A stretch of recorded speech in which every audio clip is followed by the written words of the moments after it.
Bismillahirrahmanirrahim. Assalamualaikum warahmatullahi wabarakatuh. Alhamdulillah bertemu kembali di mata kuliah Akidah dan Ilmu Kalam.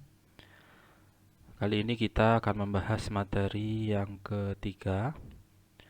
Sudah masuk kepada tema tentang aliran-aliran pemikiran ilmu kalam.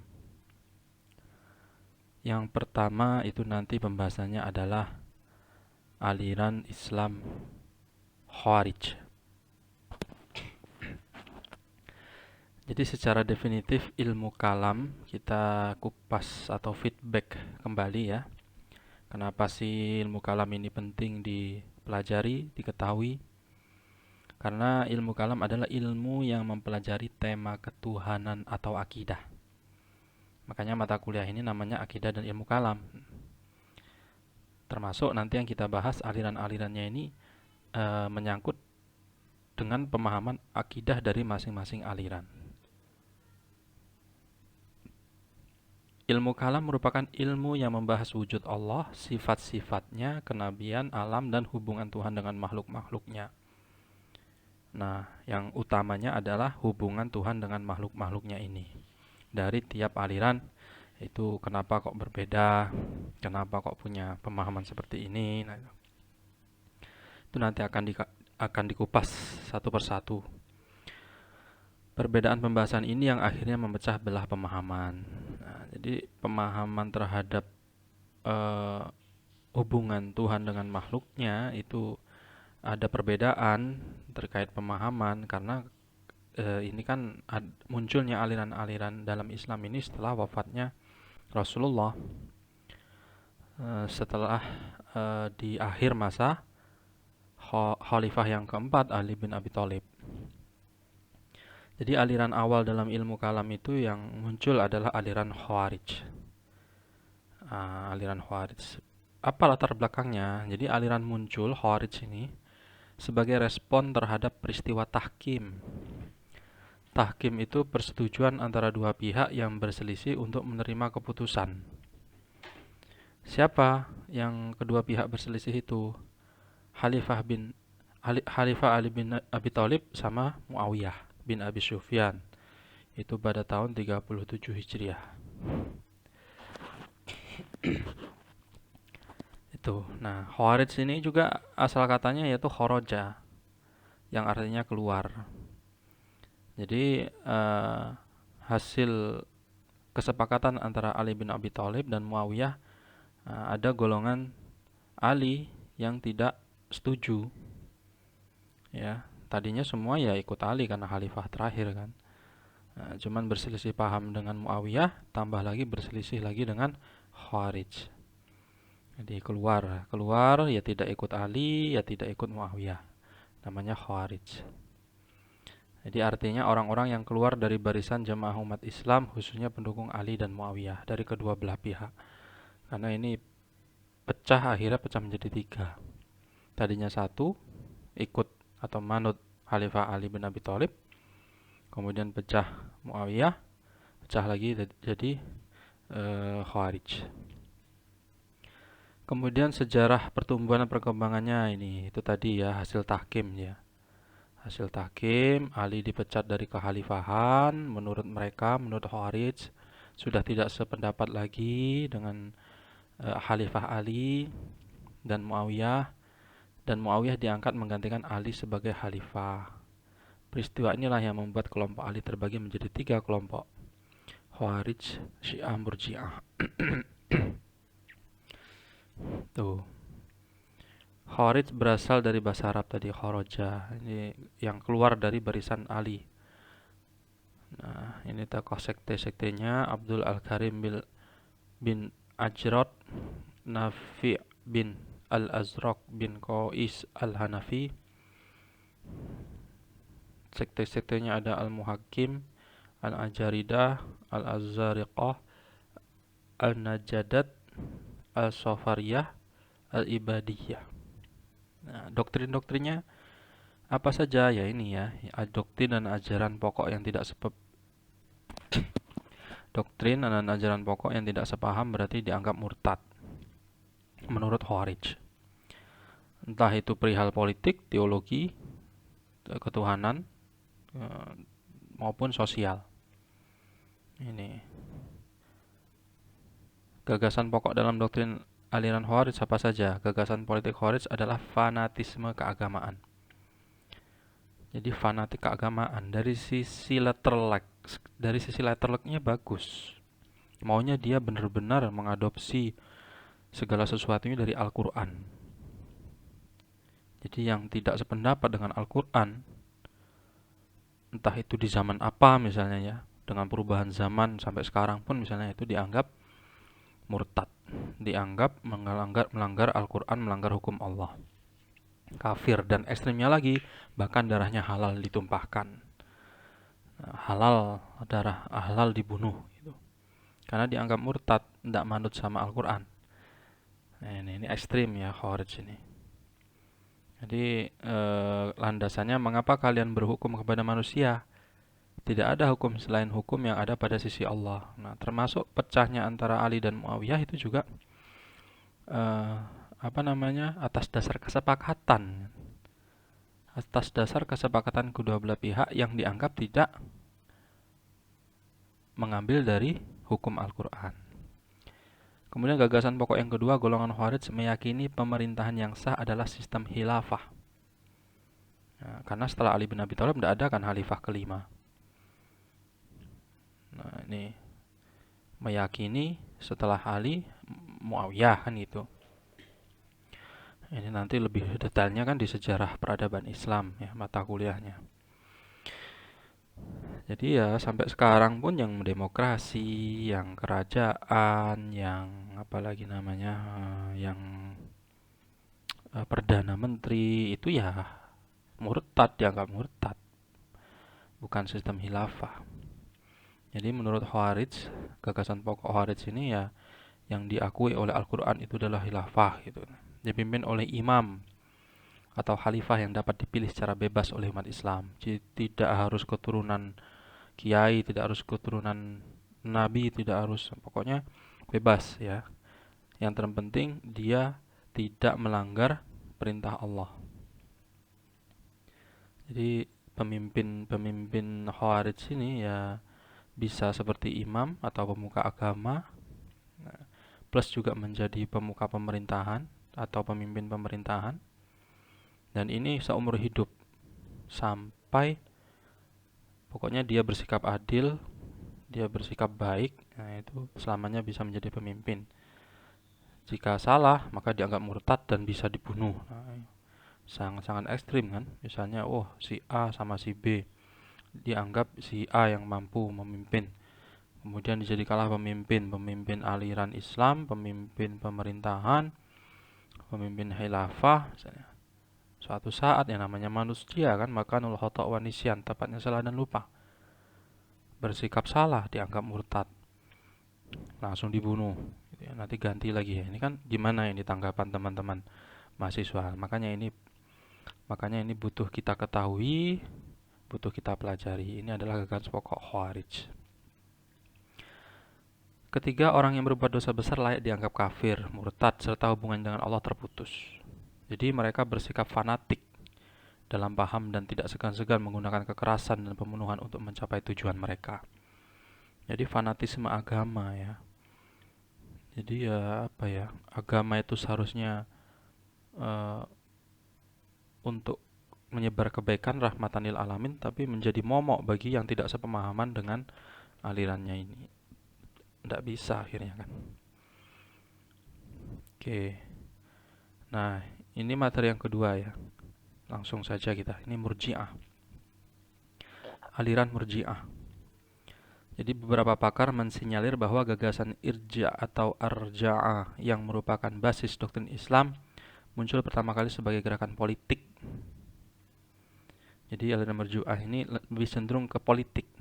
Sebenarnya sejak awal ya sudah ke politik gitu ya. Perebutan kekuasaan antara Khawarij Muawiyah. Yang keluar, Khawarij itu yang keluar dari pengikut Ali yang tidak sependapat dengan kesepakatan kedua belah pihak antara Ali dan Muawiyah itu. Jadi buat kelompok sendiri namanya Khawarij. Nah, sekarang Murji'ah. Murji'ah ini ya ada lagi kelompok Islam setelah zaman kekhalifahan yang orientasinya adalah lebih cenderung ke politik, kekuasaan itu, tapi kekuasaan lebih cenderung ke politik. Ya Rasulullah juga zaman Rasulullah kan juga berkuasa, harus berkuasa agar bisa menyebar Islam kan. Agar bisa menyebarkan Islam secara aman, damai gitu kan. Bahkan penguasanya juga dituntut dan dituntun untuk masuk Islam ya. Nah, ini gerakan politik yang diperlihatkan oleh cucu Ali. Jadi ini cucu Ali yang mendirikan aliran Murji'ah, yaitu Al-Hasan bin Muhammad Al-Hanafiyah. Al-Hasan menunjukkan sikap politiknya dengan mengatakan kita mengakui Abu Bakar dan Umar, tetapi menangguhkan keputusan atas persoalan yang terjadi pada konflik sipil pertama yang melibatkan Utsman, Ali, dan Zubair, seorang tokoh pembelot ke Mekah. Jadi ya lagi-lagi ya konflik politik ya, konflik kekuasaan. Akhirnya terpecah belah. Nah, ini kita ambil ibrohnya, kita ambil pelajarannya. Sampai sekarang pun juga masih berlaku itu ya. Memecah belah itu ya, untuk tujuan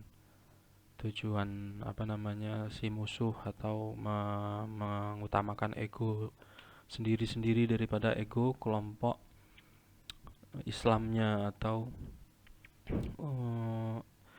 untuk kepentingan bersama itu dikesampingkan, akhirnya mementingkan kelompok-kelompoknya. Nah, ini tidak boleh. Akhirnya terpecah-pecah-pecah ya, Islam akhirnya semakin terpecah ya, musuh Islam malah senang melihatnya ya.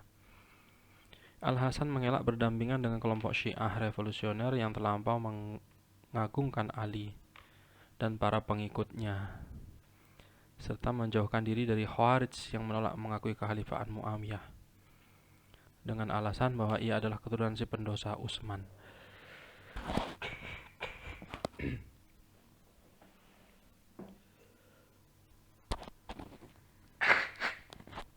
Lagi-lagi di sini kan merasa benar kan? Wah, itu si pendosa, dia keturunan si pendosa, gini. Melihat orang dari sisi kejelekannya, iya penting memilih pemimpin. Dari sisi kebaikan betul, sangat-sangat penting sekali itu. Dan setelah Rasul, Khalifah Abu Bakar, Umar, Utsman sudah tidak ada yang sudah tidak ada yang mengkhawatirkannya kan, sudah tidak ada yang meragukannya lagi gitu. Beliau adalah sahabat terdekat, termasuk Ali juga, tapi karena tokoh para sejarawan muslim banyak yang berpendapat karena ketokohan Ali itu tidak sekuat dan memang sudah terlampau jauh sekali ya, periode zaman Rasulullah masih hidup dengan khalifah yang keempat ini.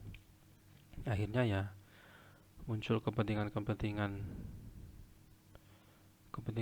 ego kelompoknya. Murji'ah berasal dari kata irja, penangguhan, karena mereka menangguhkan perbuatan dari niat dan balasan. Dan al-roja yang berarti harapan. Jadi secara istilah Murji'ah adalah kelompok yang mengesampingkan atau memisahkan amal dari keimanan, sehingga menurut mereka suatu kemaksiatan itu tidak mengurangi keimanan seseorang. Nah, ini Murji'ah. Kalau Khawarij tadi itu ini gagasan doktrinnya ya. Kalau Khawarij itu sangat-sangat fanatik agama, semua harus berdasarkan Al-Quran. Jika tidak maka dianggap murtad, halal dibunuh. Jika Murji'ah lebih tidak se-ekstrim Khawarij. Ini karena ada pemahaman doktrin seperti ini kan, akhirnya terpecah-pecah kan. Kalau zaman Rasulullah sudah jelas semua permasalahan kembali kepada Rasulullah ya kan? Diluruskan oleh Rasulullah dan tidak ada yang membantah. Tidak ada yang membantah karena memang beliau sampai non muslim sekalipun juga sudah tahu bahwasanya nanti Rasul Nabi terakhir adalah Ahmad atau Muhammad. itu ya. Nah, ini setelah Rasul terakhir, setelah Nabi terakhir, malah terpecah-pecah sampai akhirnya yang terakhir itu pun juga yang di Turki itu kan.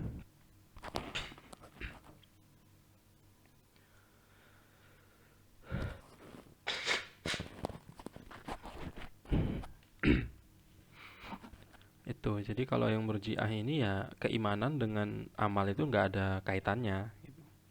Doktrinnya di sini yang kita kita ambil pelajarannya, yang kita fokuskan adalah doktrinnya ya. Doktrin akidah, doktrin akidahnya. Jadi menurut aliran Murji'ah, aliran dalam Islam yang Murji'ah, ini sampai sekarang masih ada, Pak. Ya kalau dengan ciri-ciri seperti ini ada dalam seseorang atau satu kelompok, ya berarti dia masuk kategori ini. Nggak bisa mau buat baru gitu, nggak bisa.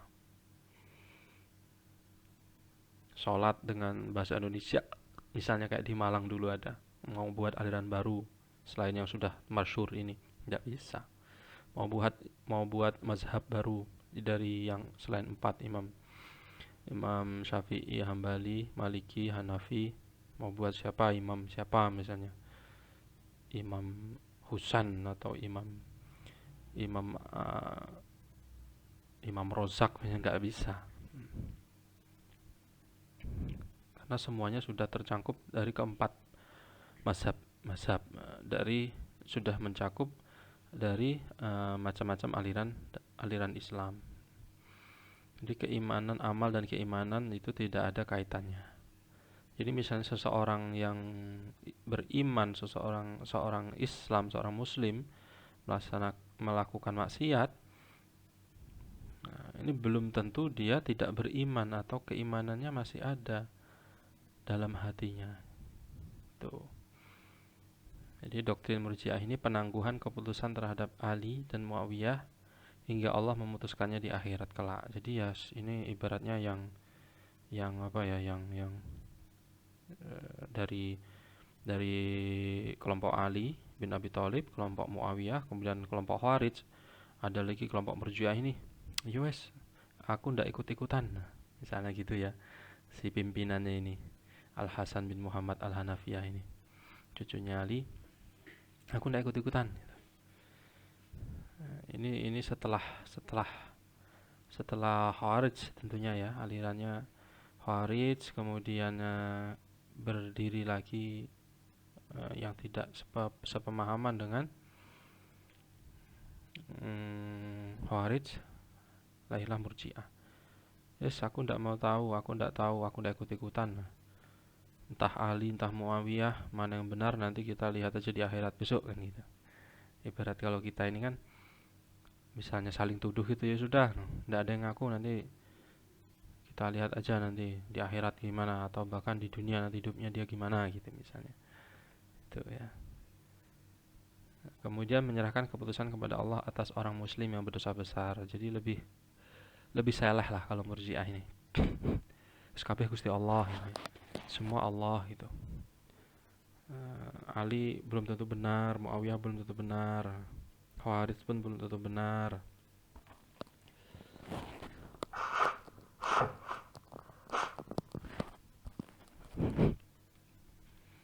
Terus orang yang melakukan dosa besar ya belum tentu juga dia itu berdosa besar atau salah. Siapa tahu ada amalan yang tidak terlihat daripada dosa, lebih besar daripada dosanya yang dia lakukan yang terlihat oleh manusia gitu misalnya. Doktrin Murji'ah seperti itu. Meletakkan pentingnya iman daripada amal. Ya, meletakkan pentingnya iman daripada amal.